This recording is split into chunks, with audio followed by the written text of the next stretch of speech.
I sindacati ci hanno illustrato una situazione preoccupante con mancanze di organico e con anche orari ridotti come fossimo ancora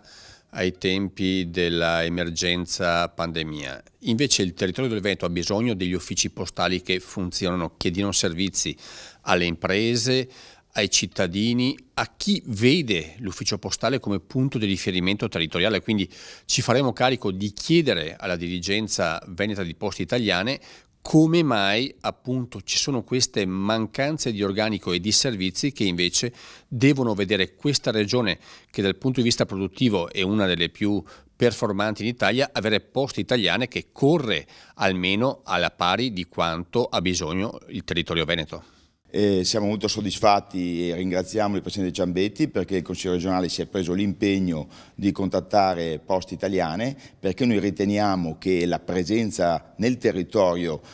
di questa azienda sia importante per il servizio ai cittadini, ma per farlo serve un numero di personale adeguato e attualmente non siamo nelle condizioni, anche a fronte alle grandi sfide che ha Poste Italiane adesso, che vuole diventare il luogo dove tutti i servizi ai cittadini vengono facilitati. Per farlo serve assumere dei dipendenti e in Veneto siamo in una grave carenza che non può andare avanti così.